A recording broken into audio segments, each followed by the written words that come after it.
Buenas tardes. Bien, chicos. A ver, ahí les voy a ir compartiendo el material que vamos a ver hoy. Piero ha cambiado su imagen. A ver. Se va con la foto de Castillo. A ver. ¿Qué tal, chicos? ¿Cómo está? Hoy día nos toca. Hoy día ya estamos en la semana 3, ¿no? Ya, nos toca ver epistemología. Ahí les voy compartiendo el material. ¿Qué tal, chicos? ¿Cómo se encuentran? A ver.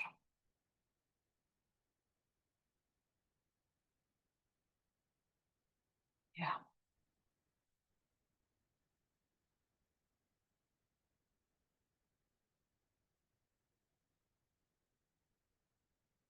Buenas tardes a todos. Bien, chicos. Ya. Hoy día vamos a ver el tema de epistemología. Recuerden que este es un tema fijo. Este es un tema que siempre viene en examen de admisión. Son pocas veces las que no han venido, ¿ya? Yo diría el 90% de probabilidad, 95% de probabilidad de que venga. Es un tema que sí o sí tienen que tener en cuenta. Además, recuerden que epistemología es un tema amplio, porque viene, o sea, pueden venir cosas sencillas como funciones de la ciencia, clasificación de las ciencias, em, puede venir también características del conocimiento científico, cosas relativamente sencillas, o pueden venir ya también em, preguntas relacionadas con problemas epistemológicos como el falsacionismo, que ha venido un montón de veces, Popper, el falsacionismo de Popper. También varias veces ha venido Kuhn, acuérdate de las revoluciones científicas de Kuhn. También puede venir Feyerabend, el anarquismo epistemológico, ¿no? Que son un temas un poquito más complejos, pero al menos el problema de la demarcación, que es el más conocido, ese sí tienes que saberlo, de todas maneras ha venido bastante, ¿ya? Entonces, vamos a aprovechar este repaso para profundizar en algunas cosas, ¿sí? En algunos filósofos, en algunos epistemólogos que quizás no son tan conocidos o no, a veces no alcanza mucho tiempo para estudiarlos. Entonces, con las preguntas podemos ir repasando y profundizando, ¿ya? Vamos a empezar entonces. A ver, este primer texto ya dice lo siguiente. Vamos a leer. Aunque la ciencia y la tecnología se presentan como motores del progreso, ya no están exentas de tensiones éticas. Mira, la ciencia y la tecnología no están exentas de tensiones éticas. Langdon Winner advierte que los artefactos no son neutrales, ¿ya? Pues su diseño puede reflejar y consolidar estructuras de poder. Tecnologías como los algoritmos de reconocimiento facial han sido cuestionadas por reproducir sesgos raciales, mientras que la automatización, lejos de democratizar el trabajo, ha beneficiado principalmente a sectores privilegiados. Esto plantea interrogantes persistentes. ¿Puede la innovación ser éticamente neutra? ¿Quién debe decidir sobre sus alcances? En lugar de reaccionar ante los daños, la ética debería anticiparlos. Ujú. Es decir, la ética no debería simplemente para criticar, ¿no? Lo que ya ocurrió, sino de alguna forma anticiparse a lo que podría ocurrir, ¿no? El principio de precaución exige examinar riesgos antes de que la tecnología se despliegue masivamente, especialmente en casos como la edición genética o la explotación de datos.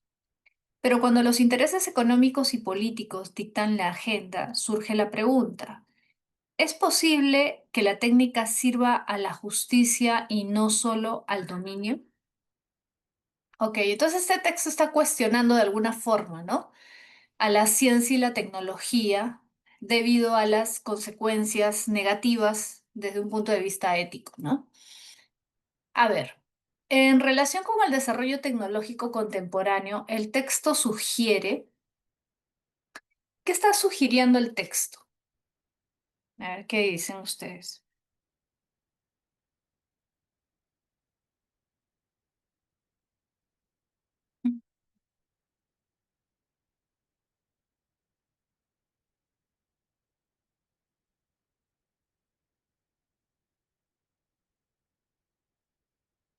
La B, la tecnología sin regulación anticipada puede amplificar desigualdades preexistentes, ¿no?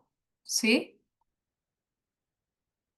Sí, correcto, muy bien. Es la B, efectivamente. Claro, el texto presenta una visión crítica, ¿no? Acerca de la tecnología por las consecuencias negativas que puede tener, como por ejemplo la desigualdad, ¿no? Muy bien. Pregunta 2. A ver, indica el valor de verdad según el texto. 1. Wiener considera que los objetos tecnológicos pueden encarnar decisiones políticas, ¿sí o no?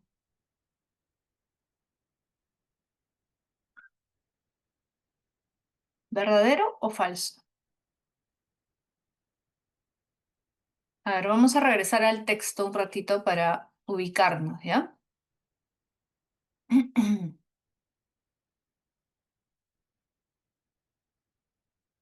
¿Qué dicen? Cuando los intereses económicos y políticos dictan la agenda, ¿no? Es decir, si hay una influencia económica y política, ¿no? En el desarrollo tecnológico. Entonces, ¿pueden encarnar decisiones políticas? Sí, sí pueden encarnar decisiones políticas. El desarrollo tecnológico puede ir en la línea de lo que ciertos gobiernos desean, por ejemplo, ¿no? Correcto. 2. Se destaca el reconocimiento facial como una aplicación justa y universalmente confiable. No, incorrecto. Es falso. No, es falso. Al contrario, el reconocimiento facial ha hecho énfasis en ciertos sesgos raciales, dice el texto, ¿no? Habla de lo racial acá, ¿no? Han sido cuestionadas por reproducir sesgos raciales, ¿no? Entonces, no, es falso. 3. Se promueve una ética capaz de anticipar daños antes de la implementación de innovaciones. ¿Eso es lo que propone el texto?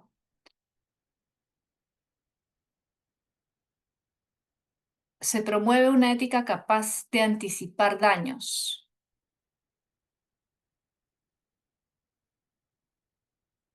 A ver, ¿qué dice el texto? En lugar de reaccionar ante los daños, la ética debería anticiparlos, ¿no? El principio de precaución exige examinar riesgos antes de que la tecnología se despliegue. Claro, acá depende de a qué te refieres, ¿no? Se promueve, o sea, según el punto de vista del texto, ¿no? ¿Se promueve o debería promoverse eso? Sí. O sea, si lo tomas desde el punto de vista del texto, sí, claro. El texto plantea eso. 4. El texto plantea que el mercado puede ser insuficiente para gestionar los dilemas tecnológicos. El mercado puede ser insuficiente. Claro, cuando te guías solamente de criterios económicos, no te va a importar las consecuencias éticas. El mercado, por lo tanto, no es suficiente. Por eso es que se plantea que la ética anticipe esos problemas, ¿no? Entonces, la 4 es verdadera también. 4 es verdadera. La clave entonces sería la A, verdadero, falso, verdadero, verdadero. ¿Ya? Correcto, muy bien. A ver, vamos chicos, vamos a la 3. A ver, ¿cuáles de las siguientes tesis representan una exégesis rigurosa de las doctrinas sobre la demarcación científica en Carnap, Popper, Lakatos, Feyerabend y el racionalismo crítico contemporáneo? A ver, ¿cuáles de las siguientes tesis representan una exégesis rigurosa, o sea, una interpretación adecuada, ¿no? De las doctrinas sobre la demarcación? Claro, recuerda que, a ver, cuando hablamos del problema de la demarcación, acuérdate, la pregunta es, ¿cómo puedo yo distinguir, establecer la frontera entre lo que es ciencia y lo que no es ciencia? ¿Cómo distingo entre teorías científicas y teorías que se hacen pasar por científicas, pero que no lo son? ¿Ya? ¿Cómo puedo darme cuenta? ¿Qué qué aspecto, qué rasgo, qué cosa debo buscar o en qué me debo fijar para darme cuenta si una teoría es científica o no es científica, aunque pueda parecerlo a simple vista, ¿no? Y te acuerdas que el primer debate se da entre el Círculo de Viena y Popper, ¿te acuerdas? Ahora, uno de los principales representantes del Círculo de Viena era Carnap. Rudolf Carnap, ¿ya? Él era uno de los principales representantes del Círculo de Viena. Profesora, ¿qué es el Círculo de Viena? No recuerdo bien. El Círculo de Viena era un grupo, ya por eso se llamaba Círculo, era un grupo de epistemólogos, eran filósofos y físicos. Ojo, digamos, la mayoría de ellos tenían las dos especialidades, eran filósofos y físicos, ¿ya? Pero la filosofía la enfocaban desde un punto de vista científico, por eso son epistemólogos, ¿no? Y justamente su principal, digamos, problema de estudio era cómo distinguir entre metafísica y ciencia y cómo hacer que la filosofía fuera útil para la ciencia.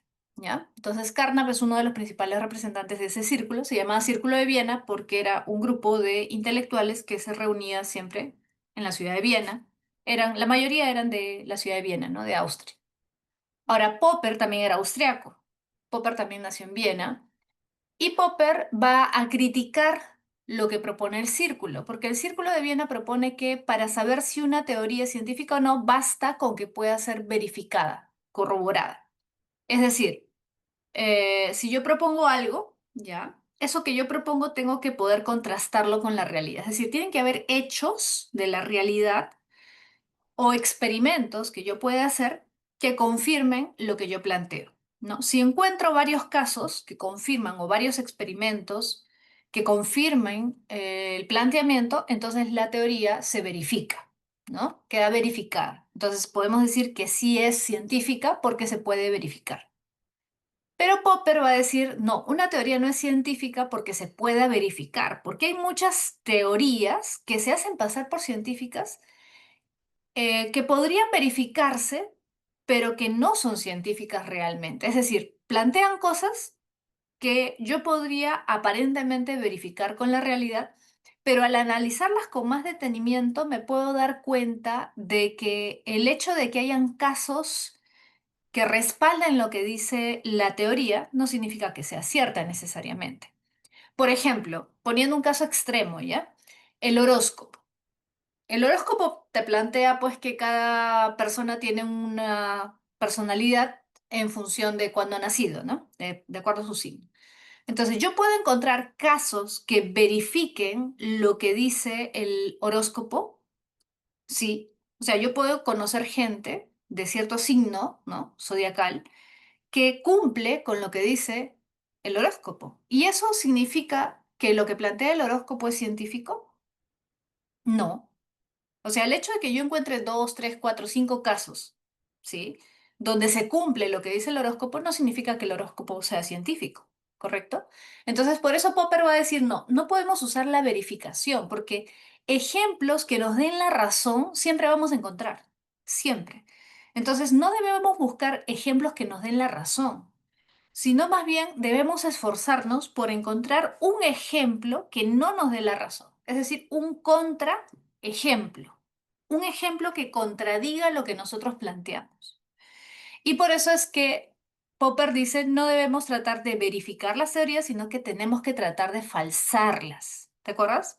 Popper, por lo tanto, plantea el falsacionismo, ¿correcto? Ese es el primer debate epistemológico, el verificacionismo del Círculo de Viena contra el falsacionismo de Popper. Ahora, profesora, ya de Popper sí me acuerdo, del Círculo de Viena también, pero Lakatos, ¿qué plantea Lakatos? A ver, vamos a hacer un recordatorio un poco de las posturas quizás menos conocidas de Lakatos y Feyerabend. Lakatos fue discípulo de Popper, ¿ya? Fue un alumno suyo. Y Lakatos va a plantear también una especie de falsacionismo, pero no tan radical como el de Popper. ¿Por qué? Porque el planteamiento de Popper es un tanto ingenuo, dice Lakatos. Porque Popper cree que el científico debería renunciar a sus teorías cuando hay un ejemplo, un caso, un fenómeno que contradice algo que dice su teoría. Pero en la realidad eso no ocurre, porque los científicos no desechan sus teorías simplemente porque aparece un fenómeno que los contradice. Además, hay un detalle importante. Las teorías no plantean una sola cosa. Una teoría científica, y tú debes recordar por teoría, ¿ya? Y eso hemos visto, o si lo has visto en otro lugar debes saberlo. Una cosa es una ley y otra cosa es una teoría. Una teoría es un conjunto de leyes y de hipótesis. Por lo tanto, lo que plantea la teoría no es una sola cosa, son varias cosas. Entonces Lakatos dice, el hecho de que aparezca un fenómeno que contradice algo de lo que dice la teoría no es suficiente para desechar toda la teoría, porque la teoría tiene distintos niveles, distintas capas. Una teoría puede tener muchísimas hipótesis y un contraejemplo puede refutar una hipótesis, y eso no afecta necesariamente en lo central de la teoría. Entonces, para Lakatos, lo que propone Popper es ingenuo porque la ciencia no funciona así. Una teoría, a pesar de que puede no explicar correctamente un fenómeno o que un fenómeno pueda contradecir en parte la teoría, una teoría no va a dejar de ser usada por los científicos. El científico puede ver, puede notar que la teoría todavía le sirve para explicar otros fenómenos. Entonces no la va a desechar simplemente porque no puede explicar uno. ¿Correcto? Entonces, lo que plantea Lakatos se conoce como falsacionismo sofisticado, ¿ya? Falsacionismo sofisticado, así se le llama a la epistemología que propone Lakatos, ¿ya? Ahora, vamos a, luego vamos a explicar con más detalle Lakatos, ¿ya? Pero por el momento lo dejamos ahí. Ahora, Feyerabend. Feyerabend. Feyerabend propone lo que se conoce como un anarquismo epistemológico, ¿no? Eso debes recordar. Feyerabend básicamente lo que critica es que se asuma que hay un solo método científico. Feyerabend va a decir, no hay un método científico, en la realidad la ciencia no funciona así por diversos motivos, ¿no? Un motivo es que todas las ciencias no son iguales. O sea, no es lo mismo hablar de la física, por ejemplo, que hablar de la arqueología. La arqueología es una ciencia, la historia es una ciencia. No es posible que un historiador use el mismo método que un físico o que un químico o que un biólogo. Es más, entre las mismas ciencias naturales no se usa exactamente el mismo método. Entonces, el problema es tratar de estandarizar la ciencia como si fuera una sola forma de investigación, cuando hay diversas formas de investigación. Entonces, por eso Feyerabend critica la idea de método científico como si fueran un conjunto de pasos absolutamente establecidos que se tienen que dar sí o sí para llegar a conocimiento científico. Eso en la realidad no ocurre. El científico usa las herramientas que tiene a la mano y muchas veces se da cuenta de que las reglas del método estándar no le sirven. Entonces, él va a crear sus propias reglas. ¿Correcto? Entonces recuerda, por eso se le llama anarquismo epistemológico, porque él plantea que no hay reglas establecidas, no hay normas fijas para la investigación científica. ¿Ya? Bien, y el racionalismo crítico contemporáneo, bueno, el racionalismo crítico es una, podríamos decir, una variante de lo que plantea Popper, porque también a lo que plantea Popper se le conoce como racionalismo crítico. Contemporáneo se refiere a que, digamos, son doctrinas que salen del planteamiento de Popper, pero ya son más recientes y que modifican algunas cosas que plantea Popper. ¿Ya? Pero no nos vamos a centrar tanto en esto, porque acá hay varios representantes. Ya, vamos a partir de estos cuatro que son los más importantes. A ver, vamos a comenzar.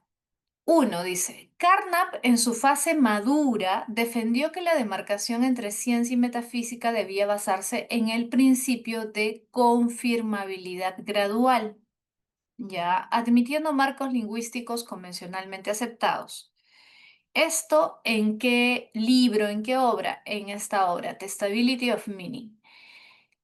Mira, dice, Carnap en su fase madura. Claro, lo que pasa es que el Círculo de Viena va a cambiar su perspectiva justamente a raíz de la crítica de Popper.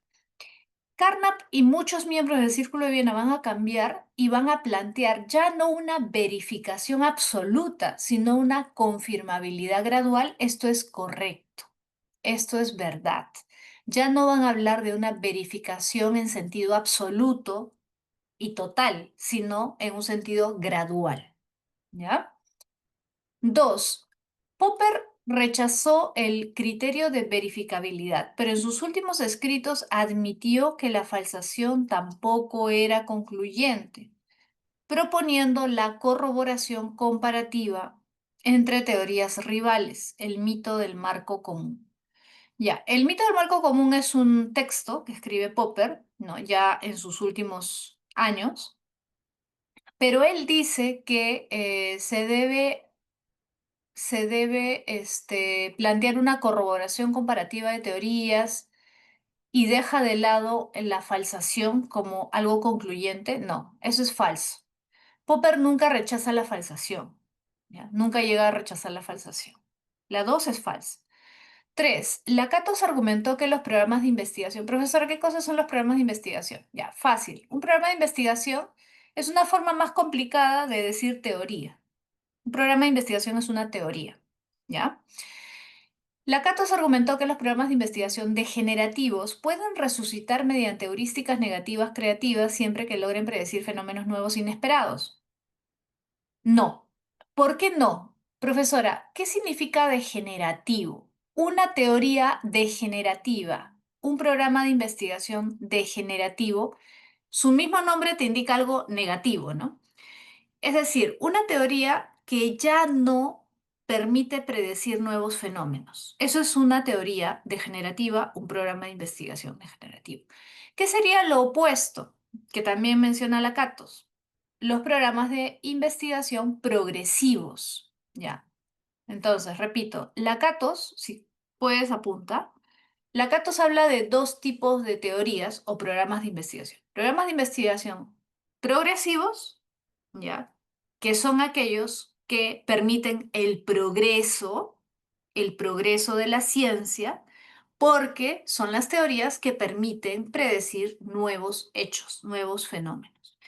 Y los programas de investigación degenerativos o teorías degenerativas son aquellas que ya no permiten anticiparnos a nuevos fenómenos o predecir nuevos fenómenos. Es decir, han perdido su poder de predicción, han perdido su poder, digamos, de anticipar o explicar fenómenos. Esos son los degenerativos, ¿ya? Acá dice, estas teorías degenerativas pueden resucitar mediante heurísticas negativas. Heurísticas negativas creativas. Eso es incorrecto. Es más, decir heurística negativa creativa es una contradicción. Eso es una contradicción. No hay heurística negativa creativa.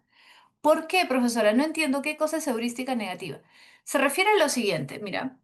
Lakatos plantea que una teoría es como una cebolla, ¿ya? Un programa de investigación es como una cebolla. Eso es una metáfora, obviamente, ¿no? Imagínate una cebolla. Una cebolla tiene varias capas, ¿correcto? Tiene varias capas. Una teoría científica es algo así. Tiene varias hipótesis, varias capas de hipótesis. Hay hipótesis secundarias que no son tan relevantes, hipótesis auxiliares y hay hipótesis centrales. Las hipótesis auxiliares, digamos que como son secundarias, no son tan importantes y funcionan como un cinturón protector. Imagínate como una cúpula que protege, ¿ya? El ataque del centro. El centro es el núcleo duro. El núcleo duro de una teoría son aquellas hipótesis que son fundamentales y centrales, que si estas se desbaratan, la teoría ya no sirve. Entonces, las hipótesis auxiliares lo que hacen es proteger ese núcleo duro. Si un fenómeno contradice una hipótesis auxiliar, o sea, la primera capa, digamos, no hay problema. Para Lakatos, lo que hacen los científicos cuando eso ocurre es simplemente modificar sus hipótesis auxiliares, quitar o agregar hipótesis auxiliares, reparar, digamos, ¿no? La teoría. Entonces, de esa manera protegen las hipótesis centrales o del núcleo duro. Ahora, ¿Cuándo se da una heurística negativa? Una heurística negativa se da cuando, mira, el problema es que si aparecen muchos fenómenos que contradicen las hipótesis de las teorías, ¿ya?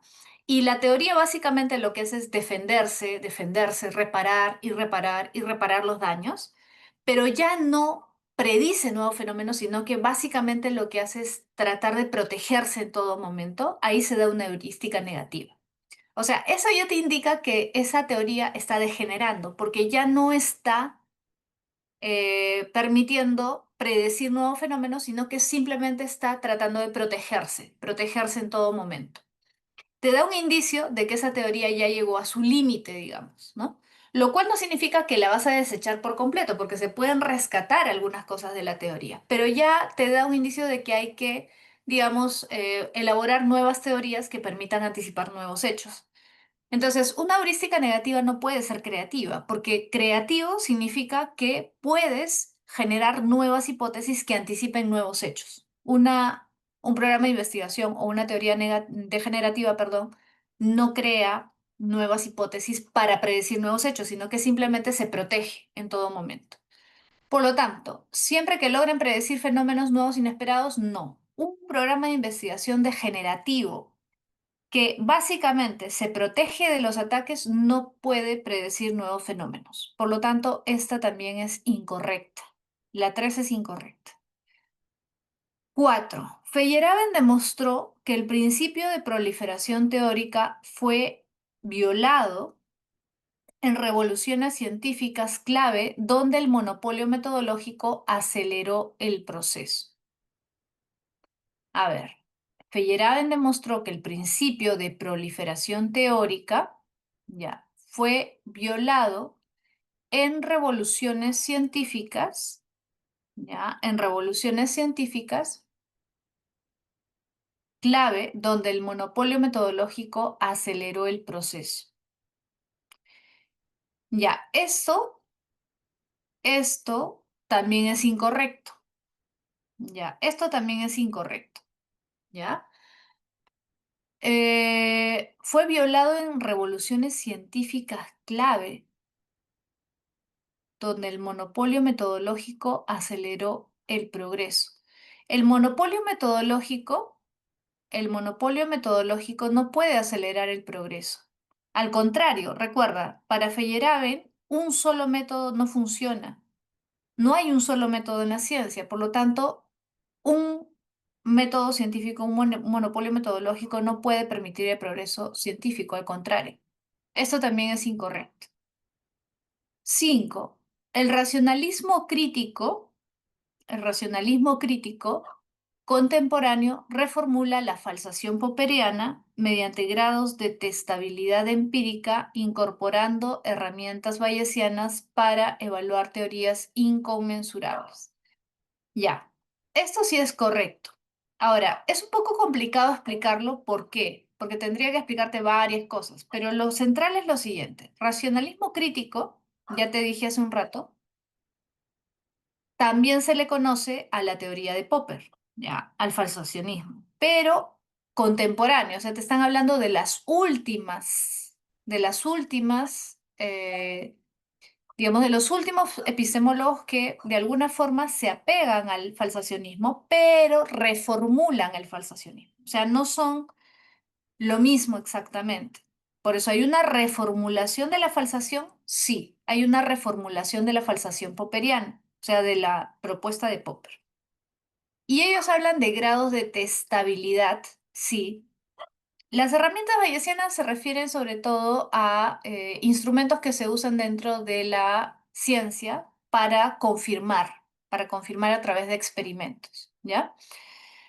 Para evaluar teorías inconmensurables. Esto se refiere sobre todo a la perspectiva de Kuhn, de Thomas Kuhn, porque Thomas Kuhn, acuérdate que es el que habla acerca de la inconmensurabilidad de los paradigmas. Es decir, el racionalismo crítico de alguna forma lo que trata de hacer es reformular la falsación de Popper, pero introduciendo algunos elementos, por ejemplo, de la teoría de Kuhn.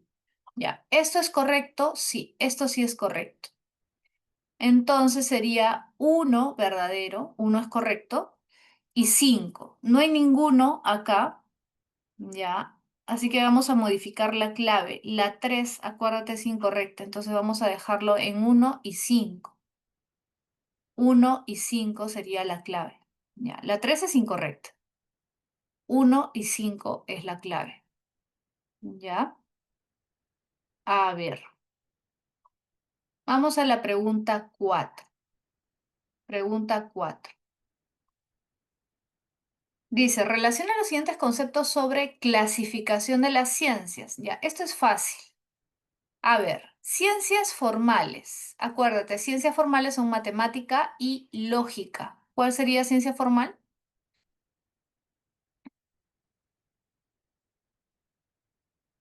B, ¿no? Su objeto de estudio son entes ideales que no existen en el espacio-tiempo, por ejemplo, los números, ¿no? Y su validez depende de la coherencia lógica. Correcto. Uno, barco. Si uno es barco, a ver, puede ser la B, puede ser la D, puede ser la B, puede ser la D. Dos, ciencias fácticas. Ciencias fácticas son aquellas que estudian objetos empíricos que se pueden medir, ¿no? A ver, la dos, ¿cuál es? Requieren contrastación empírica, pero a diferencia de las naturales, admiten criterios de verificación probabilísticos y contextuales. 2E. ¿Ya? Correcto. La clave es dado, dona. 1B, 2E, 3D, 4A y 5C. ¿Sí? Correcto. A ver, pregunta 5. Pregunta Pregunta 5. Indique el valor de verdad de los siguientes enunciados sobre la clasificación de las ciencias. A ver, uno dice, las ciencias formales se caracterizan por utilizar el método axiomático deductivo. Ciencias formales, matemática y lógica. ¿Utilizan un método axiomático deductivo o no? ¿Las matemáticas son axiomáticas? ¿Son deductivas? Y su validez depende exclusivamente de la coherencia interna de sus sistemas simbólicos, sin referencia a la realidad empírica, ¿correcto? ¿Verdadero o falso?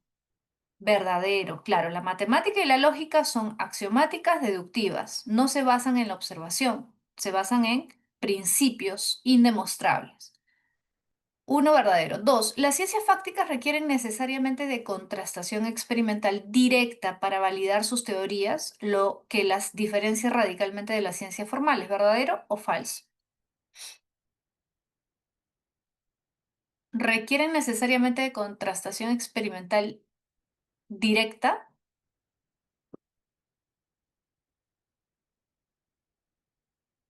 La biología, la química, la física.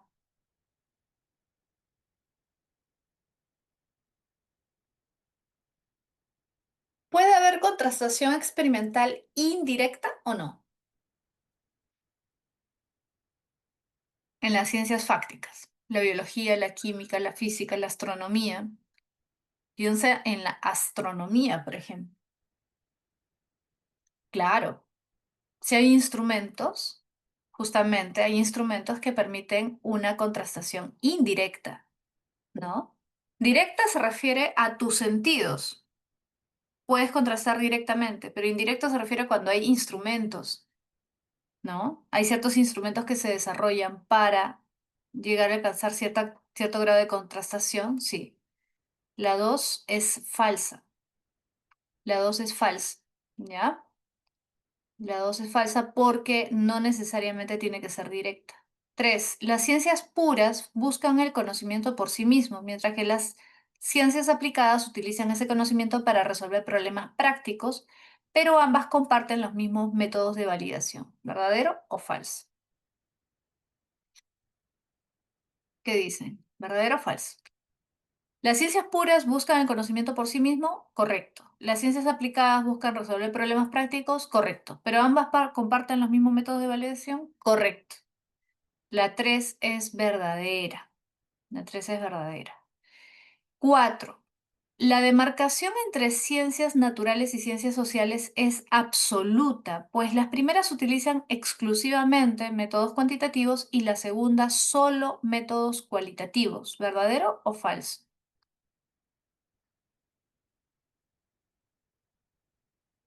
Falso, porque, por ejemplo, las ciencias sociales, vamos a poner un ejemplo, la sociología es una ciencia social, ¿sí o no? Pregunta, cuando hablamos de métodos cuantitativos y cualitativos, cualitativos significa que requieren interpretación. Cuantitativo significa que se basan, por ejemplo, en la matemática, la estadística, ¿sí? Pregunta, ¿los sociólogos no hacen uso de estadística? ¿No hacen uso de encuestas? Solamente interpretan. ¿Qué interpretan? Tienen que interpretar encuestas, por ejemplo, tienen que interpretar estadísticas, ¿sí o no? Claro, entonces también hacen uso de métodos cuantitativos. No solo las ciencias naturales hacen uso de métodos cuantitativos, también las ciencias sociales, ¿correcto? Ahora hay un enfoque más integral, ¿no? Incluso las ciencias naturales usan métodos cualitativos actualmente. Entonces, esto es falso, ¿ya? Eso es falso. Y cinco, la epistemología contemporánea considera obsoleta la distinción clásica entre ciencias formales y fácticas debido al desarrollo de disciplinas híbridas como la computación teórica o la economía matemática. Esta distinción clásica entre ciencias formales y ciencias fácticas actualmente ya se considera obsoleta debido al desarrollo de disciplinas híbridas como la computación teórica o la economía matemática. ¿Qué dicen? Esto es verdadero. Esto es verdadero. Entonces, la clave, a ver, sería verdadero, falso, verdadero, falso, verdadero. Mm, verdadero, falso, verdadero, falso, verdadero, la E, ¿no? La E, enano. ¿Sí? ¿Está bien? Sí, ¿no? Ya, verdadero, falso, ya. La E. Pregunta 6. A ver, este es un texto. Mira, son textos justamente de Carnap, de Rudolf Carnap. Ya sabes que es para muchos el más importante. Hay dos que son los más destacados del Círculo de Viena, Carnap y Maurice Schilling. ¿Ya? A ver, vamos a leer. El neopositivismo del Círculo de Viena propone que el conocimiento científico se construye sobre dos pilares. Acuérdate, ¿por qué se llama neopositivismo?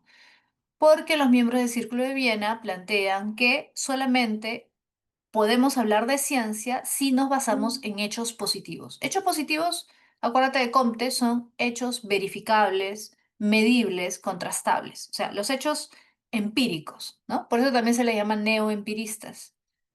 Entonces, para ellos hay dos pilares. La lógica, por eso también se le llama positivistas lógicos, la lógica y la experiencia, o sea, los hechos empíricos, pues, ¿no? Esos son los dos pilares. Los enunciados con significado cognitivo deben ser o bien analíticos, o sea, verdaderos por su forma lógica, como en matemáticas, ¿no? O bien sintéticos, es decir, verificables empíricamente, como en las ciencias naturales. La metafísica, al carecer de ambos criterios, es desprovista de sentido cognoscitivo, ¿no? Nuestra tarea es purificar el lenguaje científico eliminando, mira, este es el objetivo del Círculo de Viena, purificar el lenguaje científico eliminando pseudo proposiciones que simulan decir algo sobre el mundo cuando solamente expresan contenidos emotivos o confusiones lingüísticas, ¿correcto? ¿Por qué son pseudoproposiciones? Recuerda, ellos se basan en el planteamiento de Wittgenstein. ¿Te acuerdas Wittgenstein? Ojo que Wittgenstein ha venido varias veces en examen de admisión, ¿ah? Wittgenstein es considerado el principal representante de la filosofía analítica. Filosofía analítica. ¿Por qué se le llama así? Porque Wittgenstein proponía que la filosofía debía ser básicamente análisis del lenguaje. Pero análisis de qué lenguaje? ¿Del lenguaje cotidiano? No, del lenguaje científico. ¿ya? En otras palabras, para Wittgenstein, la filosofía sí tenía una función, no debía eliminarse, debía seguir existiendo, pero ya no en su forma antigua o convencional, porque la filosofía tradicional, básicamente, según Wittgenstein, lo que ha hecho es hablar acerca de cosas que no se pueden confirmar, cuestiones metafísicas, por ejemplo, hablar del alma, del bien, de la justicia, de la virtud, cosas que no son reales, no son, o que en todo caso no se pueden confirmar a través de la experiencia. En ese sentido son pseudo proposiciones porque no nos hablan del mundo. Es decir, en otras palabras, el filósofo es como si te hablara del mundo, ¿no? Te habla del bien, del mal, de la justicia, de la virtud, del alma, hasta de Dios. Pero ¿realmente te está hablando del mundo? No, porque en la realidad tú no vas a encontrar confirmación de lo que dice el filósofo. Son, entre comillas, especulaciones, ¿no? Entonces, son pseudo proposiciones porque son enunciados. El filósofo te da sentencias, enunciados, oraciones que pretenden decir cosas del mundo, pero en realidad no te está hablando del mundo. Por eso son pseudo proposiciones. ¿Ya? No son verdaderas proposiciones, porque las proposiciones verdaderas, o mejor dicho, las proposiciones reales, o son verdaderas o son falsas. ¿Ya? Tú puedes verificarlas o puedes falsarlas. Por ejemplo, si un científico te dice, pasado mañana va a haber un eclipse, tú simplemente tienes que esperar a pasado mañana y ver si hay eclipse o no. Si hay eclipse, dirás, ah, lo que me dijo el científico es verdadero o es falso, pero es una de dos. Ahora, lo que te dice el filósofo no puedes ni verificarlo ni falsarlo, porque no hay algo en la realidad que te permita hacer esa corroboración, esa contrastación. ¿Se entiende? Por eso son pseudo proposiciones, porque no son ni verdaderas ni falsas. Entonces simulan decir algo sobre el mundo, pero en realidad no nos están diciendo nada sobre la realidad, sobre el mundo. Simplemente están expresando contenidos emotivos, dice Wittgenstein, y el Círculo de Viena que va a apoyar esta visión de Wittgenstein. ¿Ya? Entonces, luego dice, fíjate, el método de verificación empírica no es rígido. ¿Ya? El método de verificación empírica no es rígido. Admitimos enunciados protocolares como base del conocimiento, pero estos deben poder traducirse a un lenguaje físico intersubjetivo. Lenguaje físico intersubjetivo. ¿Qué quiere decir? Quiere decir que cuando nosotros analizamos alguna teoría científica, por ejemplo, en el ámbito de la ciencia, tiene que haber un lenguaje común. Por eso es entre sujetos. Es decir, tenemos que compartir el mismo lenguaje para entendernos, ¿no? Entonces, si yo uso el término, por ejemplo,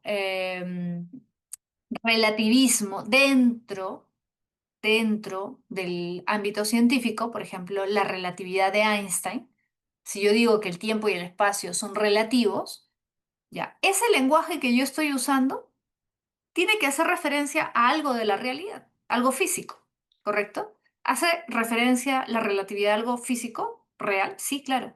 Ahora, ese término que yo estoy usando, tú tienes que usarlo de la misma forma, porque si no, no va a poder haber comprensión, no va a poder haber un intercambio de conocimiento. Entonces tenemos que usar el mismo lenguaje para referirnos a las cosas. A eso se refiere, ¿no? La unidad de la ciencia, ahí está, la unidad. ¿Por qué logramos que haya una unidad en la ciencia? Se logra reduciendo todos los dominios científicos a ese lenguaje común. Tenemos que hablar el mismo idioma, en otras palabras. No podemos hablar cada uno su idioma, cada uno tener un significado distinto para cada palabra. Todos tenemos que hablar el mismo lenguaje. Las proposiciones éticas o estéticas, al no ser verificables, pertenecen al ámbito de la poiesis, no de la epistemología. Claro, eso es lo que ellos llaman metafísica. La ética, la estética, eso es metafísica. ¿Por qué? Porque no se puede verificar. O sea, no nos hablan acerca de cuestiones concretas, reales, materiales. En ese sentido, no pertenecen al ámbito científico, pertenecen al ámbito de la poiesis. Poiesis se refiere a la creación, es decir, al arte, digamos, ¿no? Al ámbito de la imaginación, no de la realidad. Así, la filosofía se convierte en análisis lógico del lenguaje científico. Es decir, la filosofía no debería tratar de hablarnos de cosas de la realidad, sino que debería convertirse en un análisis del lenguaje científico. Y profesor, ¿y por qué la filosofía se podría convertir en un análisis lógico del lenguaje científico? Porque la filosofía tiene esa capacidad. Porque la filosofía, acuérdate, con Sócrates, ¿no? Era eso, era análisis del lenguaje. Cuando Sócrates se preguntaba, ¿qué es la justicia? Claro, ahí está hablando de metafísica, es cierto. Pero al preguntarte qué es, te pide definir qué es la virtud, qué es el bien, qué es el mal. El problema, dirían ellos con Sócrates, es que se refiere a cuestiones metafísicas. Pero sí hay que reconocer que la filosofía permite el análisis de los conceptos. Y en el ámbito científico hay conceptos que usamos, muchos conceptos que usamos para referirnos a la realidad, pero a veces no es tan sencillo asumir que esos conceptos los usamos todos de la misma forma. Entonces hay que ver si estamos usando correctamente el concepto o no. Si estamos usando el concepto de relatividad, ¿a qué nos estamos refiriendo? Porque tú puedes entender algo por relatividad distinto de lo que yo estoy entendiendo. Entonces, por eso es importante el análisis del lenguaje científico, ¿correcto? Bien. ¿Cuál de estas afirmaciones refleja la crítica de Carnap a la metafísica según los principios de verificabilidad y análisis lógico?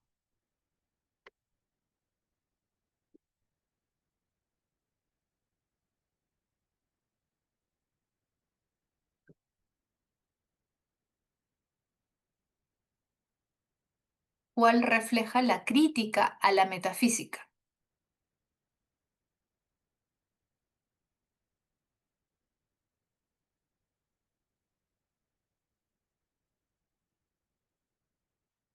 Claro, muy bien. La A, correcto, muy bien. La A.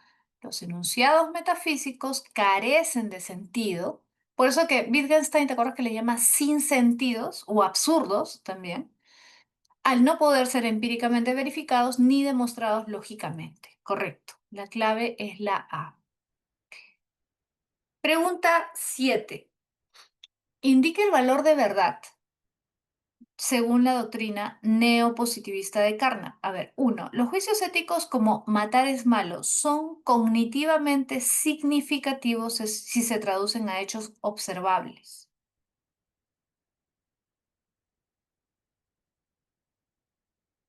A ver, si se pudieran traducir a hechos observables, se podrían verificar. Y si se pudiera verificar, ¿sería cognitivamente significativo? Sí. Si se puede traducir a hechos observables, sí sería cognitivamente ya, significativo. Ya, en ese caso sí sería. Correcto. Dos, la matemática es ciencia formal porque sus teoremas se validan sintácticamente sin referencia empírica. Correcto. También es verdadero. 3. La verificación requiere contacto directo con los sentidos, excluyendo las inferencias teóricas. Falso. La verificación no solamente se puede dar de manera directa, sino que también se puede dar a través de inferencias. Claro, correcto. 4. La metafísica surge de usar términos sin correlato empírico en estructuras gramaticales válidas. Correcto. La metafísica surge cuando usamos términos que no se refieren a la realidad. Correcto. La clave, por lo tanto, es casita. Muy bien, casita. Pregunta, a ver, 8 y 9. Vamos a leer ese texto sobre Popper, mira, conjeturas y refutaciones. El criterio de demarcación científica no reside en la verificabilidad, como sostienen los neopositivistas, el Círculo de Viena, ¿no? Sino en la falsabilidad. Ya, una teoría científica sí es refutable por observación o experimento. Una teoría científica sí es refutable. Las proposiciones metafísicas, las pseudociencias y los dogmas ideológicos carecen de esta cualidad esencial. se protegen sistemáticamente contra toda refutación mediante hipótesis ad hoc. ¿A qué se refiere las hipótesis ad hoc? Se refiere a planteamientos que tratan de explicar por qué en ese caso fallan. Es decir, por ejemplo, vamos a poner un caso ya. Para Popper, el psicoanálisis es una pseudociencia. Para Popper. Un psicoanalista te presenta su teoría psicoanalítica como científica, ¿sí o no? ¿No? El psicoanalista habla del yo, del superyo, del inconsciente, etcétera. Te lo presenta como toda una teoría científica. Pero en el fondo, para Popper, el psicoanálisis es pseudociencia. Tiene la apariencia de ciencia, pero no lo es. ¿Y por qué? Él pone en realidad un ejemplo que es bastante interesante, que saca de la misma obra de Freud. O sea, una anécdota que le ocurrió a Freud, que él mismo cuenta, el mismo Freud cuenta en su libro. Y dice, un paciente vino a verme y me contó un sueño que había tenido, pero yo no pude interpretar el sueño. Entonces se preocupó Freud, ¿no? Porque dijo, pero ¿por qué no puedo interpretar? No tenía cómo calzarlo en su esquema, salía completamente de su esquema. Entonces, ¿qué hizo Freud? En vez de admitir que quizás su teoría psicoanalítica tenía límites, tenía errores, ¿no? Podía fallar, ¿no?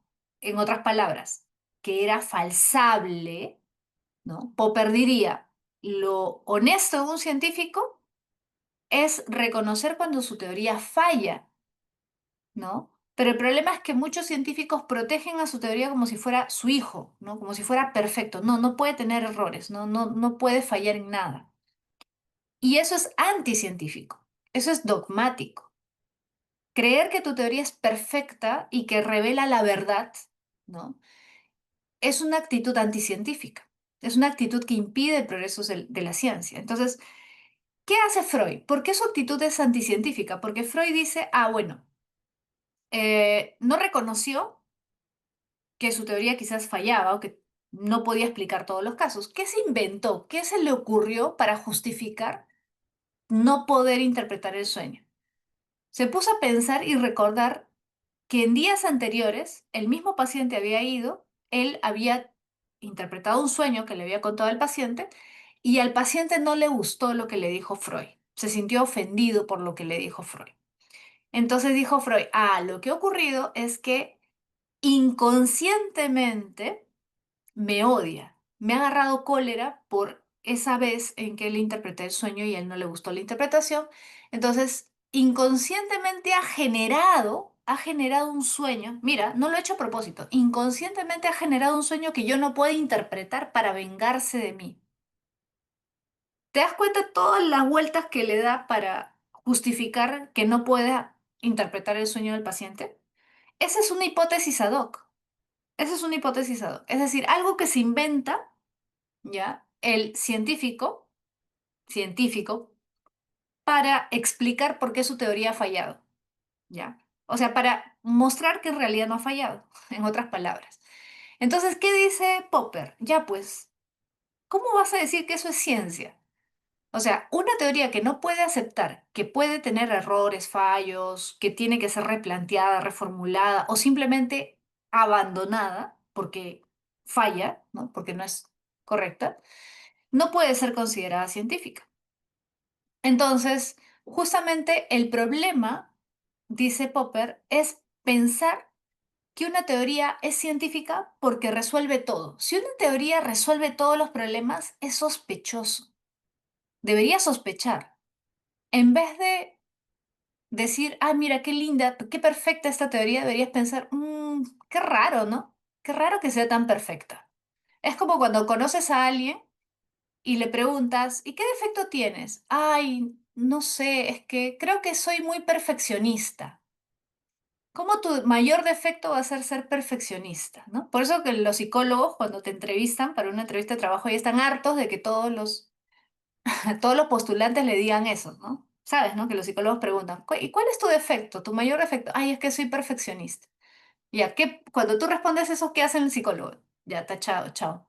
porque no eres sincero. ¿Cómo tu mayor defecto va a ser que eres perfeccionista? Imagínate, si todos fuéramos perfeccionistas acá en el Perú, pues el Perú sería potencia mundial, ¿sí o no? Es falso, pues, es falso. Entonces, es una red flag, ¿no? Como le dicen ustedes ahora. Si alguien te dice, soy perfecto, ¿no? Soy muy perfeccionista, ya, duda, ¿no? Ya, sospecha, ¿no? Eso es lo que dice Popper, ¿ya? Entonces, una teoría no puede ser perfecta, pues. Una teoría tiene que admitir que puede fallar. Si una teoría admite que puede fallar, que es falsable, entonces sí es científica. Entonces ahí sí la podemos tomar en serio.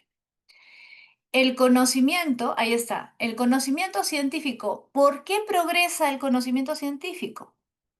Porque planteamos hipótesis, conjeturas audaces y refutamos esas conjeturas.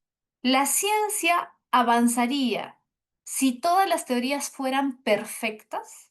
¿Avanzaría? No, pues. ¿Por qué avanza la ciencia?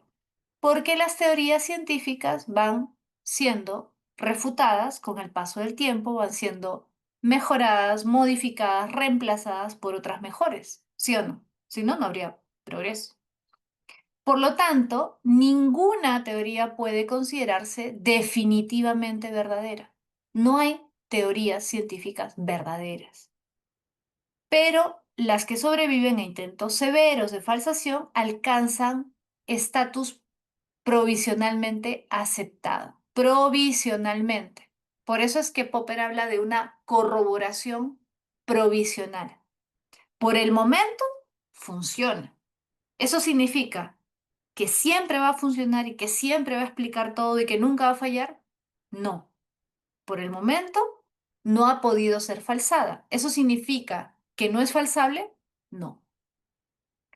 Este método crítico, ahí está, por eso se llama racionalismo crítico también la teoría de Popper. Este método crítico diferencia la ciencia racional de otras formas de pensamiento dogmático. Ahí está. Repito, lo voy a poner acá en el chat por si acaso. ¿Cómo también se le llama a la teoría de Popper, a la epistemología de Popper? Racionalismo crítico. Ojo, racionalismo crítico o falsacionismo. ¿Ya? Esos dos nombres son válidos para hacer referencia a la epistemología de Popper, ¿ya? ¿Por qué racionalismo crítico? Porque él considera que la ciencia tiene que ser crítica, es decir, tiene que tratar de falsar sus propios supuestos, sus propias hipótesis, ¿ya? Y que solamente de esa forma podemos hablar de una ciencia racional. Si no estamos dispuestos a someter a crítica nuestras hipótesis, entonces estamos cayendo en un pensamiento dogmático, ¿correcto? Bien. Entonces, a ver, vamos a las preguntas. ¿Cuál de estas afirmaciones contradice directamente el principio de falsabilidad como criterio de demarcación científica en Popper?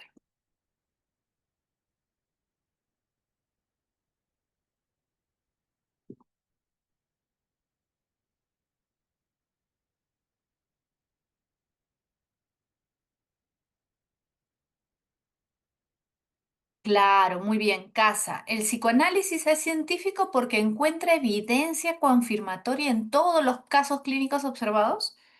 No, eso es falso. Esto lo diría un verificacionista, ¿sí o no? Eso diría un verificacionista. Pero Popper diría, no, el hecho de que encuentre confirmación en todos los casos, en vez de hacerte pensar que es científico, debería hacerte sospechar, ¿correcto? Pregunta 9. Indica el valor de verdad según la epistemología popperiana. A ver, uno, las teorías científicas nunca se verifican, pero pueden corroborarse transitoriamente mediante pruebas severas. ¿Verdadero o falso? Nunca se verifican, pero se pueden corroborar transitoriamente. Correcto. Muy bien. Hay que tratar de refutar las teorías científicas mediante pruebas severas. Si resisten esas pruebas, podemos decir que están corroboradas por el momento. Correcto. Dos, el método hipotético deductivo exige que las predicciones se deriven lógicamente de las hipótesis. hipotético deductivo, es decir, planteo una hipótesis y luego observo la realidad. Voy de lo general, la hipótesis, a lo particular, que serían los hechos, ¿correcto? Entonces, ¿las predicciones tienen que derivar lógicamente de la hipótesis? Correcto, es correcto. 3. Las conjeturas audaces deben protegerse de refutaciones prematuras usando hipótesis auxiliares. Eso dice Popper. ¿Hay que proteger nuestras hipótesis? No, eso es falso. Esto es falso, ¿correcto? Entonces no lo marcamos porque solamente estamos marcando lo verdadero. Y 4. La historia de la ciencia muestra que los científicos suelen abandonar teorías ante primeras anomalías. ¿La mayoría de científicos hace eso? ¿Abandona sus teorías ante primeras anomalías? No, justamente por eso es que Popper critica a los científicos, a muchos científicos, ¿no? Que no abandonan sus teorías. Entonces la clave es avión, avioncito. Muy bien. Vamos a la siguiente lectura. A ver, dice, el Laboratorio Nacional de Óptica, en el Laboratorio Nacional de Óptica, un equipo ha desarrollado un microscopio cuántico que detecta estructuras celulares a escala subatómica con un 99,7% de precisión, revolucionando el diagnóstico médico. Sin embargo, el dispositivo opera bajo principios cuánticos que contradicen la física clásica. Ya. Muestra resultados exactos, pero mediante procesos que los científicos no pueden explicar completamente dentro de los marcos teóricos actuales. Los investigadores se dividen entre, ya, o sea, hay un cierto debate, ¿no? Se dividen entre quienes consideran válido el instrumento por su eficacia comprobada, ¿ya? Y quienes exigen una teoría unificada que explique sus fundamentos, ¿ya? Ya, o sea, unos tienen una perspectiva más pragmática, digamos, se guían básicamente por la utilidad, ¿no? Y los otros tienen una perspectiva más teórica, ¿no? Es decir, aquellos que consideran que debería haber una explicación de por qué funciona. Este conflicto, ¿ya? Actualiza el debate entre instrumentalismo, el éxito predictivo valida el conocimiento y el realismo científico, ¿ya? O sea, hay un debate ahí entre dos posturas, ¿no? La explicación causal es esencial. Casos como la penicilina, descubierta empíricamente antes de entenderse su mecanismo molecular, o la computación cuántica, aplicada antes de una teoría completa de la decoherencia, muestran que la tensión entre utilidad y comprensión sigue siendo el núcleo no resuelto del método científico contemporáneo. Entonces, a ver, pregunta 10. ¿Cuál tesis refleja mejor la paradoja del microscopio cuántico presentada en el texto? A ver, ¿cuál de estas afirmaciones representa mejor esa paradoja? O sea, esa contradicción, ¿no?, aparente que plantea el texto.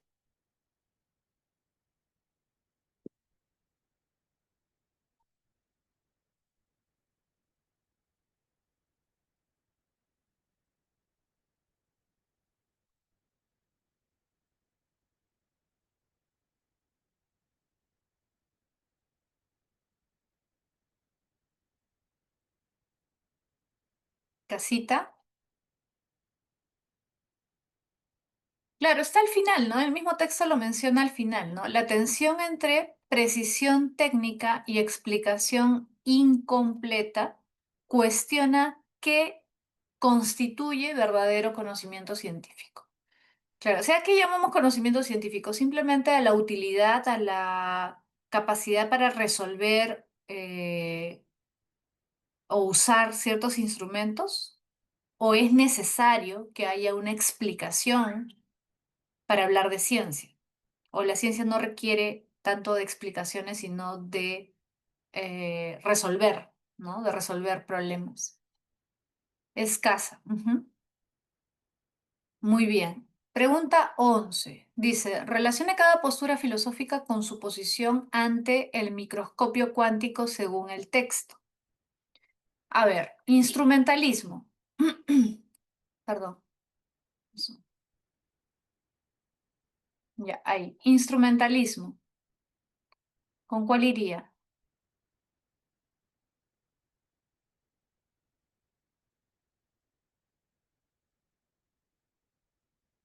A ver, vamos a marcar dos ya. Instrumentalismo y realismo. A ver, ¿cuál va con cuál?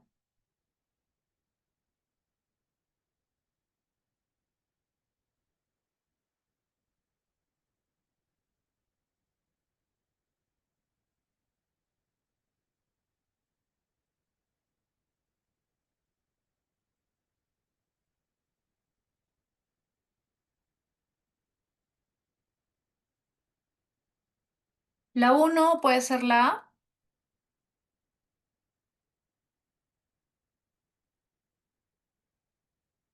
la uno puede ser la A, la B puede ser no, no puede ser la B. La C aceptaría resultados si pasan pruebas repetidas aunque no encajen. Ya, mira, la uno puede ser la A, la uno puede ser la C también, ¿no? Ya vimos, puede ser la A, puede ser la C. Ya, realismo científico.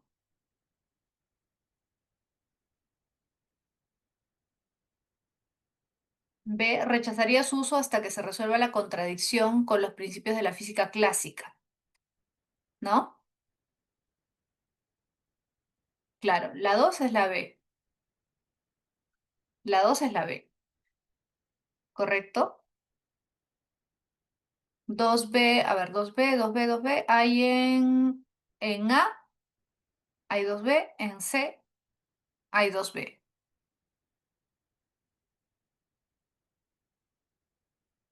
¿correcto? Luego la 3 empirismo radical. Claro, es casita, pues, ¿no? Uno a dos b a ver, tres c empirismo radical. Aceptaría los resultados si pasa pruebas repetidas, aunque no encajen en teorías existentes. ¿Eso sería un empirismo radical? Sí, correcto. La 3 es la C, la 3 es la C. Y la 4 es la D. Promovería su aplicación precisamente porque desafía los paradigmas científicos establecidos. ¿Quién hace eso? Feyerabend, ¿no? Que es un anarquista epistemológico. ¿Correcto? Muy bien. Entonces la 11 es casa. Casa. Pregunta 12. Dice, según las teorías de Feyerabend, Kuhn y Harding combinadas, ¿cuál tesis sintetiza el núcleo del conflicto? A ver. Vamos a repasar. Feyerabend, bueno, ya sabemos que plantea un anarquismo. Su anarquismo epistemológico, ojo, no solamente cuestiona el hecho de que se crea que hay un método científico, ¿no? Ya sabemos eso, él cuestiona eso y considera que pueden haber muchos métodos, que cada científico incluso puede crear su método o incluso romper las reglas para alcanzar conocimiento. Ya, pero además de eso, Feyerabend es importante también porque hace una crítica hasta cierto punto social de la ciencia, porque considera que la ciencia, a diferencia de lo que la mayoría de gente cree, tiene muchas implicancias políticas. O sea, no podemos negar, por ejemplo, que muchos estados financian cierto tipo de ámbitos científicos porque son redituables económicamente o incluso porque pueden servir para otro tipo de propósitos, por ejemplo, propósitos militares. No sé si tú has visto la película Oppenheimer o has escuchado de la película. En esa película queda clarísima la relación entre política y ciencia que a veces no tenemos presente, ¿no? A veces separamos la ciencia como si fuera la ciencia absolutamente objetiva, la ciencia que camina por sí sola, que es, ¿no? Limpia, digamos. Pero Feyerabend hace énfasis en cómo también la ciencia puede usarse para objetivos políticos, ¿no? Por eso es que Feyerabend es muy crítico de la ciencia y de cómo se privilegia el conocimiento científico y muchas veces se menosprecia o se deja de lado otro tipo de conocimientos que también pueden ser valiosos, ¿no? Como por ejemplo, no sé, los conocimientos ancestrales, ¿no? De muchas culturas. Entonces, ¿Quién le da ese privilegio a la ciencia? El Estado, ¿no? El Estado es el que impone una educación ligada a un enfoque científico que rechaza muchos conocimientos que no son considerados científicos, ¿correcto? Entonces, él es muy crítico de eso. Kuhn también tiene una visión un tanto social de la ciencia porque Kuhn hace una historia de la ciencia. Acuérdate que la teoría de las revoluciones científicas, ¿ya? De Kuhn lo que plantea es que la ciencia no progresa de esta forma acumulativa como generalmente pensamos, sino que se dan rupturas en ciertos momentos de la historia, ¿no? Se dan grandes rupturas de paradigmas, ¿no? Cuando un paradigma es reemplazado por otro paradigma, ¿ya? Y Harding, que es una filósofa, si no me equivoco, se llama Sandra Harding. Ella tiene una posición feminista, ¿ya? Y considera que una de las razones por las cuales la ciencia no es objetiva es que siempre ha sido analizada o tratada desde un punto de vista del varón, ¿no? Es el varón el que crea la ciencia, es el varón el que maneja la ciencia, y se dejan de lado otras visiones que podrían ser distintas, justamente porque no provienen de científicos varones, ¿no?